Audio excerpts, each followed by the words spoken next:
Bonjour à tous, je suis ravie de vous retrouver dans cette nouvelle vidéo pour vous présenter mon bullet journal du mois de décembre. Qui dit décembre dit période de fête et Noël.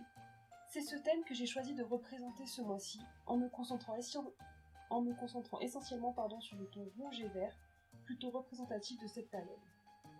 Pour la page de garde, j'ai décidé de dessiner un village enneigé dans une boule à neige. Une église rouge brique, une maison, des sapins et beaucoup de neige. Une fois le dessin repassé en noir et mis en couleur avec mes Crayolas, j'ai coloré les zones enneigées à l'aide de mon stylo blanc de la marque Sakura. Lorsque les couleurs et le blanc ont bien séché, je suis venue appliquer du vernis-colle sur les zones blanches, puis j'ai saupoudré avec des paillettes de la même couleur. Vous trouverez la référence de tout ce que j'ai utilisé en bas. Une fois le tout sec, il ne me restait plus qu'à enlever le surplus de paillettes pour avoir ce rendu qu'on voit un peu mieux en close-up. A noter que ce vernis-colle vient de la foire Fouille, mais qu'il n'est pas assez liquide à mon goût, et n'est donc pas terrible pour faire ce que je voulais de manière assez précise et soignée. J'ai noté le mois de décembre dans la plaque dessinée sur le support de la boule à neige, sur lequel j'ai également dessiné du août, pour rester dans mes couleurs du mois. J'ai ensuite collé la page de garde avec la suivante, car le vernis-colle a tendance à traverser un peu trop la feuille. On peut alors passer à la page suivante, celle de l'organisation du mois. Pour cela, j'ai tracé un calendrier mensuel sur la page de gauche. Dans celui-ci, je viens noter les anniversaires de mes proches, puis j'y ajouterai les dates importantes au fur et à mesure qu'elles devront s'ajouter à mon calendrier. À l'arrière de ce calendrier, j'ai dessiné un sapin, en m'inspirant du bullet journal de décembre 2018 des astuces de Margot. Je vous mets le lien de sa vidéo en barre d'information. J'ai donc décoré ce sapin avec du hou, des boules rouges, puis je l'ai coloré en traçant des traits verts vers le bas qui se chevauchent pour donner l'impression d'aiguille. Une fois que le feutre est bien sec, j'ai utilisé mon stylo blanc pour faire les diamants que l'on voit ici. Sur la page de droite, je suis venue tracer deux cadres. Un pour mes objectifs et to-do list personnels, un pour le blog. Dans ce cadre-là, je note mes articles du mois en cours et je viendrai cocher les petites cases lorsque les articles seront prêts.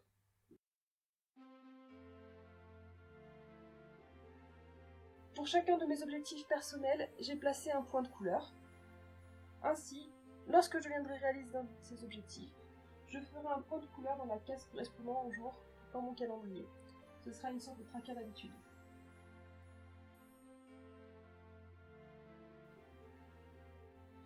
La double page suivante est celle qui me permet d'organiser mes menus. Pour chaque semaine, je note les idées de plats que je souhaite cuisiner, ce qui me permet d'établir mes listes de courses plus facilement et plus précisément. En parallèle, j'ai pris une idée des piépias de Séverine en notant les fruits et légumes du mois pour m'aider dans l'élaboration de mes menus et consommer de saison. En dessous, j'ai trouvé que représenter les friandises de Noël s'accordait bien avec cette double page. Pour les biscuits, j'ai pris encore une fois modèle sur Margot et sa dernière vidéo que je vous mets en barre d'infos.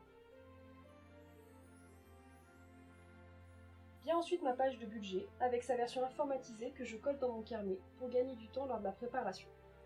Pour un côté un peu plus festif, j'y ai ajouté une guirlande lumineuse et quelques friandises.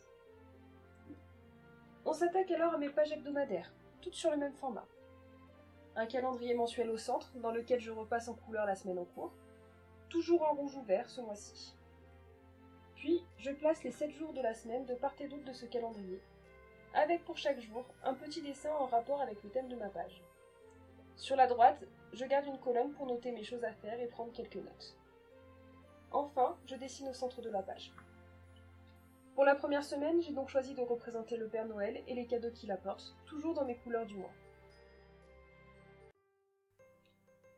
Pour la seconde semaine, j'ai décidé de dessiner un grand sapin et une cheminée sur laquelle des chaussettes de Noël attendent qu'on les remplisse de cadeaux. Ce sont ces chaussettes que j'ai choisi de reproduire à côté de chaque jour de la semaine.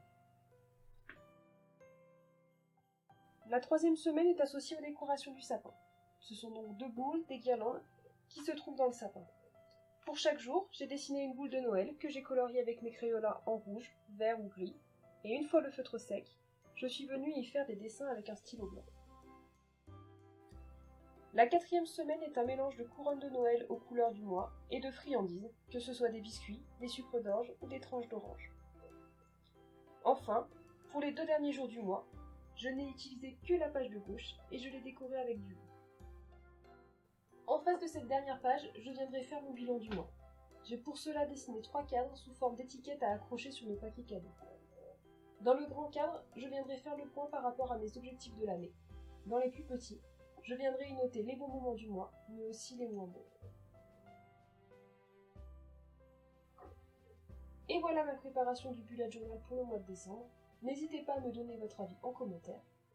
Je vous souhaite un bon mois de décembre et de très bonnes fêtes de fin d'année, et je vous dis à très bientôt.